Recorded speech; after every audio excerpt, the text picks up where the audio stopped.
الرجيم بسم الله الرحمن الرحيم اللهم صل على سيدنا محمد يا كريم يا Dipahami oleh manusia kan semacam itu. Tapi Al-Quran sendiri menyampaikan ada muhkamat dan ada mutasyabihat. Untuk mutasyabihat ya terkait dengan asma-asma wa sifatnya Allah. Untuk ulama zaman dulu mereka itu melakukan tafwid, tapi yang harus diperhatikan dengan tafwid itu dia adalah takwil ijmali juga, namanya takwil secara global. Nah, sekarang kalau misalnya tidak ditakwil dengan secara global seperti yang dilakukan ulama salaf yang istilahnya itu tafwid, lalu jenengan mengatakan tidak logis, justru di sini ketidakmampuan kita di dalam akal untuk memahami, maka hal tersebut adalah berada di luar wilayah logis kan semacam itu. Nah, karena Al-Quran itu disampaikan dengan bahasa manusia, misalnya Ar-Rahmanu 'alal 'arsy istawa, tetapi di sisi lain ada laisa kamitslihi syai'. Nah, di sini akal kita tidak mencerna karena bahasa itu dia memiliki makna yang ruang dan dimensinya ada di dalam pikiran manusia juga. Sementara ini bahasa komunikasi. Oleh karenanya kita memahami ayat semacam itu dia misalnya kinayah gitu kan ya. Maksudnya kinayah itu berarti Allah Subhanahu wa taala menguasai.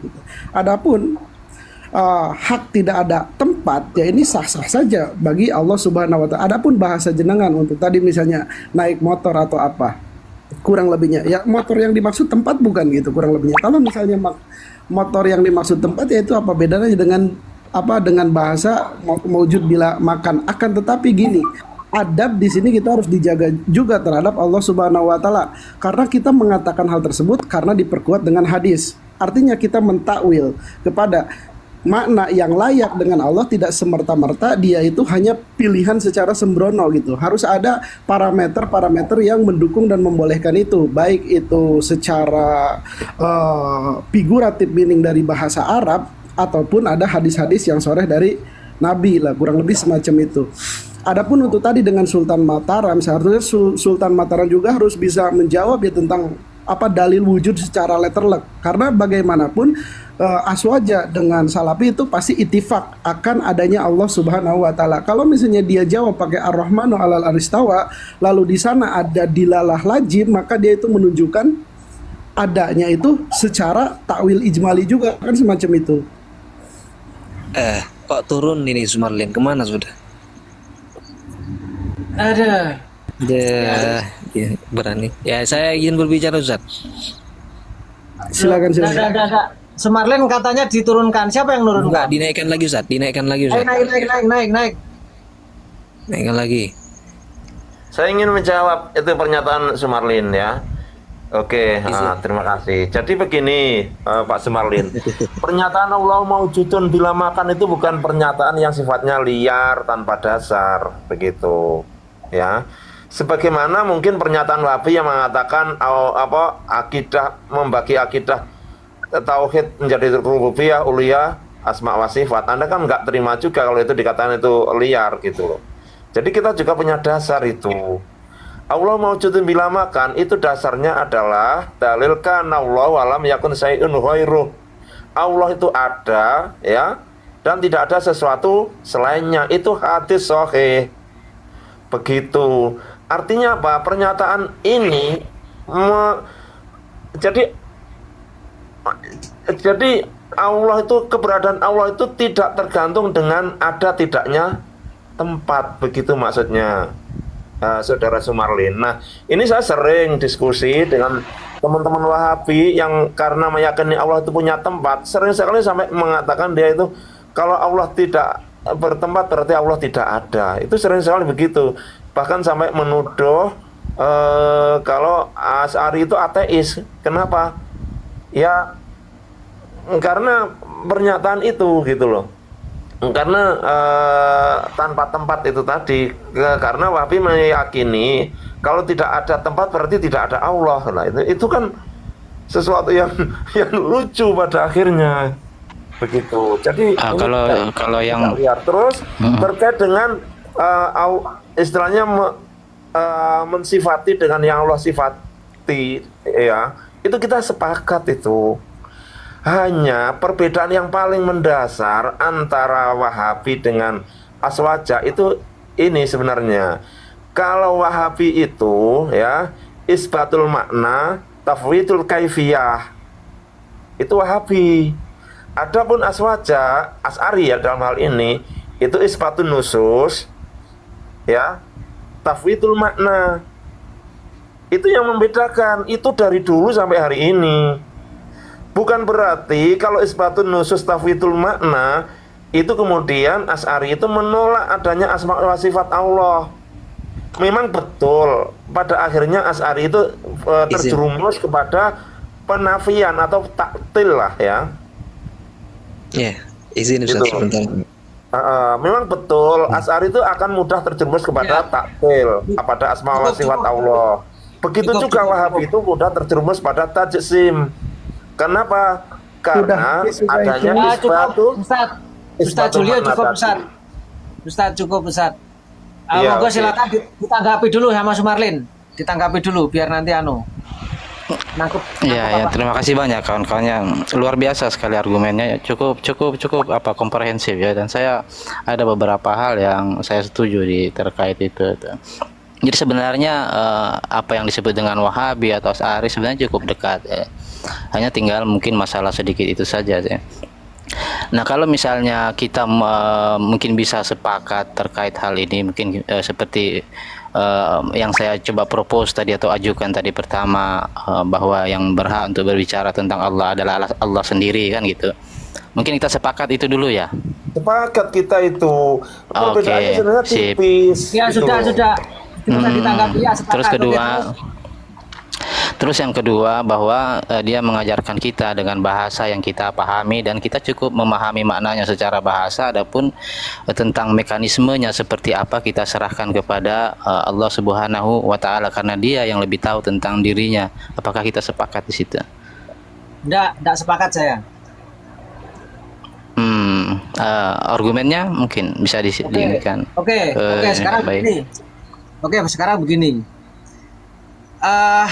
Antum tadi kan mengatakan bahwa Al-Quran itu diturunkan untuk manusia dan manusia pasti akan memahami maknanya.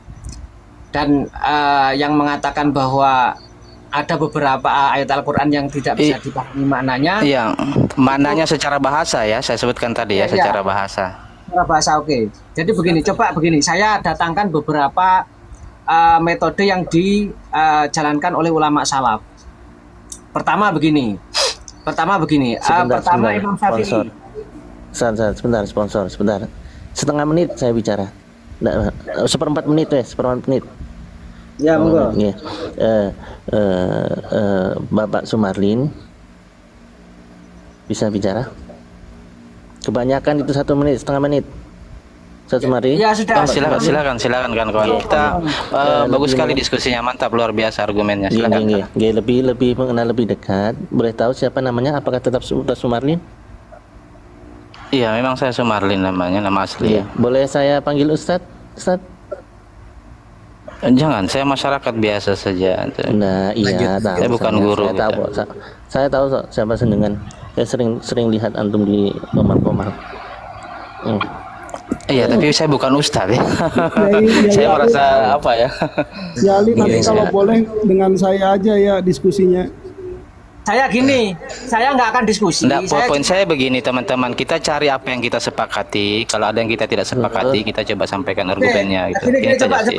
coba kawan-kawan semua, nanti diskusi ini saya serahkan sepenuhnya kepada antum-antum yang ada di sini. Coba saya mau tanya dia. Jadi begini. Saya bacakan beberapa referensi dari ulama salaf, nanti dia setuju apa enggak, begitu aja. Kalau nggak setuju nanti silakan berdebat dengan teman-teman. Imam Syafi'i itu di dalam kitab Lum'ah Al-I'tiqad Libnil Qudamah itu begini, diriwayatkan begini. Amantu billahi wa bima ja'anillahi ala muradillahi wa amantu bi rasulillahi wa bima ja'a rasulillahi ala muradi rasulillahi. Ila angkol alamu ay asalaf anal mutakallima biha sodikun la syakka fi sidqihi fasaddaquhu walam ya'lamu haqiqata maknaha fasakatu amma lam ya'lamuhu. Nah, Imam Syafi'i mengatakan bahwa kita ini mengimani firman yang Allah turunkan. Kita juga mengimani apa yang Nabi sabdakan. Nah, bahwa ulama salaf semuanya itu mengimani dengan sungguh-sungguh bahwa apa yang Allah firmankan dan apa yang Nabi sabdakan itu betul-betul sebuah kebenaran dan tidak ada kebohongan di dalamnya. Fasodakuhu, mereka membenarkan itu. Walam ya'lamu, tetapi mereka tidak mengetahui hakikat maknanya. Mereka tidak mengetahui maknanya. Nah, sehingga apa? Sehingga fasakatu amma lam ya'lamu, sehingga mereka diam dari makna itu.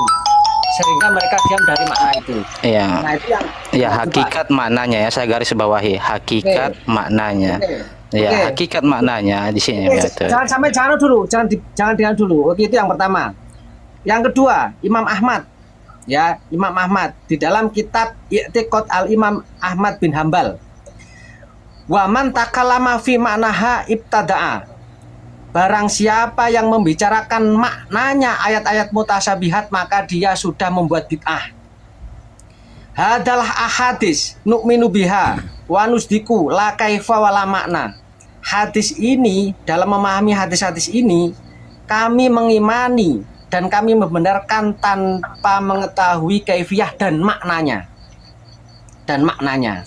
Wes, itu Imam Maknanya Ahmad. secara hakikat atau maknanya secara bahasa yang dipahami dari ayat Hanya makna, dari perkataannya. hanya makna. Oke, saya bacakan referensinya ya. Wa man takallama fi maknaha ibtada'a. Ya sudah begitu. Barang siapa membicarakan maknanya ayat-ayat mutasyabihat, maka telah membuat bid'ah. Itu Imam Ahmad. Sekarang Imam Sufyan bin Uyainah. Kullu ma wasafallahu bihi nafsahu fi kitabihi fatafsiruhu tilawatuhu wasukutu anhu. Itu Ibnu Uyainah. Kemudian banyak lagi imam-imam yang lain.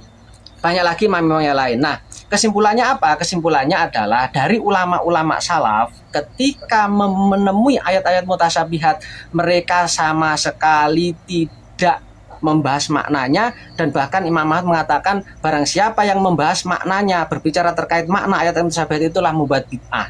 Dan ulama salaf ketika menemui ayat-ayat mutasyabihat, mereka lam ya'lamu hakikata makna, mereka tidak mengetahui maknanya, mereka diam. Hakikat maknanya. Ya, Itu tadi yang Abang menyatakan hakikat makna. Ya, Imam Ahmad. ya. Di Imam Jadi Ahmad tidak ada hakikat. maknanya Oke. secara hakikat yang ya. Gini coba Pak Sumarlin.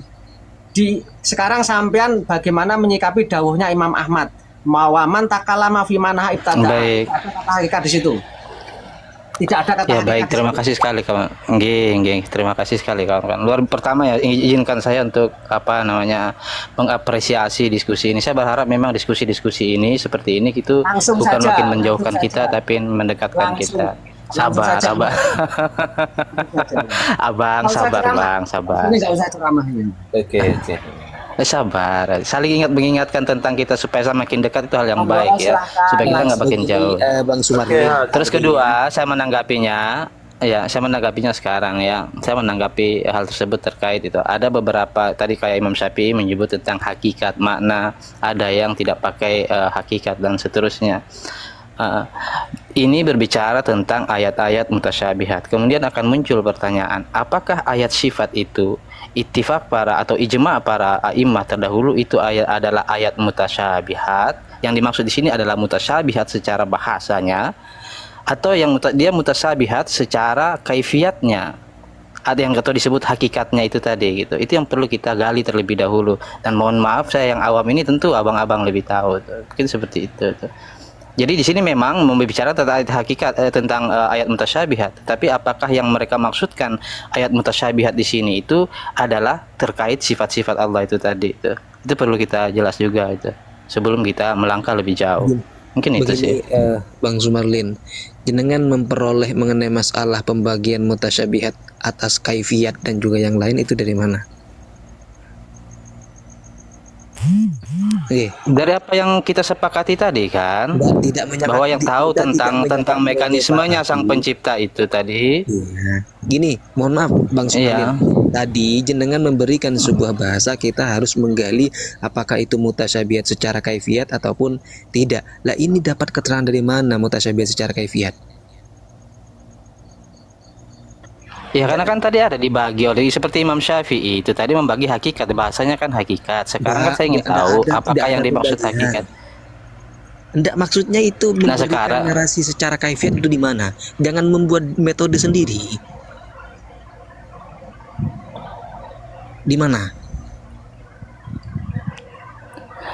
Yang saya sampaikan tadi, Ah. kita kan sudah sepakat di perlu awal. disampaikan lagi, Ustaz Musamalin.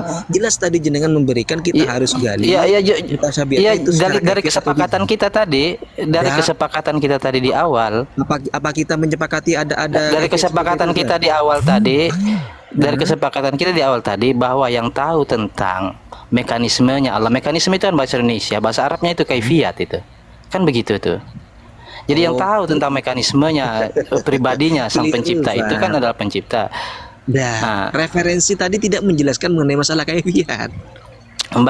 Berarti Berarti kita apa? sama-sama salah menyepakati hal pertama tadi kalau Jangan begitu bilang kan kita, begitu. jenengan yang salah. Jangan katakan kita. Jangan karena sampean mengiyakan semua kita tadi mengiyakan. Ustadz. Nah, jangan bisa juga begitu tuh, cuci tangan namanya itu. Tapi coba saya ingin mendengarkan poin sampean. Ya, silakan silakan. Saya coba ingin mencoba memahami sudut pandang sampean, silakan. Kalau saya langsung Siap, silakan. Ya, kalau saya langsung tanpa mukadimah untuk menarik ke apa itu hati penonton. Jadi seperti ini. Pertama, jenengan tadi memberikan sebuah narasi mengenai masalah perihal kaifiat di dalam masalah mutasyabihat. Di situ adalah mutasyabihat, ada mutasyabihat kaifiat. Tadi jenengan memberikan sebuah alasan karena tadi sebagaimana yang dibaca tadi, sementara yang dibaca tadi referensi itu tidak ada yang menerangkan mutasyabihat itu ada yang kaifiat, tidak ada. Kalau ada sebutkan nanti. Itu poin yang pertama. Terus yang kedua, kalau saya pribadi di awal saya masih ingat apa yang disampaikan mengenai masalah Sultan Mataram tadi memberikan sebuah narasi bahwasanya yang mengharuskan mendatangkan dalil di situ yang mengatakan ada itu kan Asy'ariyah. Berarti ya Asy'ariyah.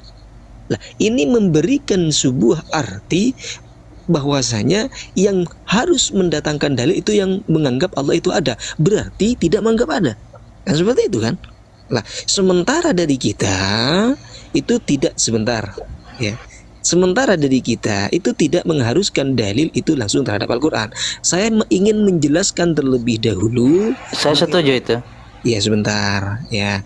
Saya ingin menjelaskan terlebih dahulu mengenai masalah siapa sih. Soalnya tadi kan berbicara mengenai masalah adab. Di bawah saya jelaskan mengenai masalah adab biar sama-sama tahu. Adab di situ bukan hanya dikenal dengan kelembutan berbicara, seperti itu kan. Jadi seperti ini. Betul, setuju saya. Ya, sebentar.